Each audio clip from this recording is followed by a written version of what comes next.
दगड़ियों, आज संविधान दिवस पर जगह जगह खूब सारे कार्यक्रम हुए होंगे, होने भी चाहिए थे। यदि नहीं हुए हैं तो वो दुर्भाग्यपूर्ण था।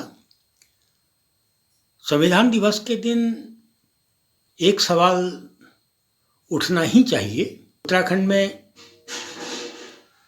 1 साल से ज़्यादा हो चुका है, निकायों के चुनाव नहीं हुए हैं। 1-2 दिन में पंचायतों की भी कार्यकाल पूरा होने जा रहा है।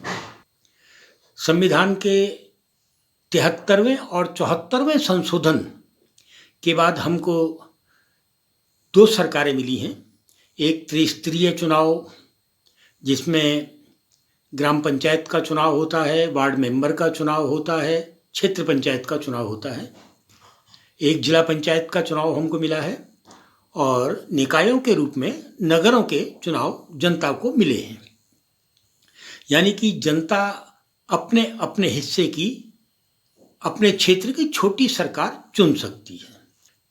अब यहाँ यही एक बड़ा सवाल उठता है कि क्या हमारी सरकार, खासकर उत्तराखंड की सरकार, या मैं यूँ कहूँ कि धामी जी की सरकार, तो वो ये बताए कि निकायों के चुनाव इतना विलंब से क्यों हुए। निकायों के चुनाव को लेकर हाईकोर्ट में भी कुछ लोग गए थे, और हम जानते हैं हाईकोर्ट का एक खेल का हिस्सा बनता है कि अगर आपको अपने ही पक्ष में कोई फैसला निकालना है तो अपने खिलाफ कुछ लोगों को तैयार करके हाईकोर्ट भेज दो, और वो बहुत हल्के तरीके से मुकदमा लड़ेंगे और हार जाएंगे। ये हाईकोर्ट में हुआ। निकायों के चुनावों को लेकर यह हाईकोर्ट उत्तराखंड में हुआ। वरना हाईकोर्ट का अगर फैसला अटपटा था, अनमना था, तो सुप्रीम कोर्ट क्यों नहीं गए। 1 साल से अधिक समय हो चुका है निकाय के चुनाव नहीं होना। यानी आपने संवैधानिक व्यवस्था जो संविधान ने दी है जनता को छोटी सरकार बनाने की, आपने उसको दरकिनार कर दिया।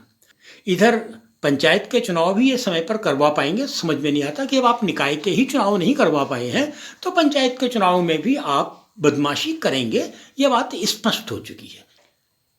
दगड़िया सरकार क्यों नहीं ये चुनाव करवाना चाहती, क्यों भाग रही है निकाय के चुनाव से, पंचायत के चुनाव से? तो इसका उत्तर आज एक मित्र ने बहुत अच्छा दिया।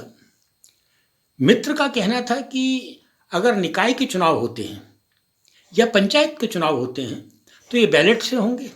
यदि ये चुनाव बैलेट से होंगे तो स्पष्ट हो जाएगा कि लोकसभा में चुनाव की स्थिति ईवीएम के साथ जो की गई उसमें अधिक वोट किस पार्टी को मिले।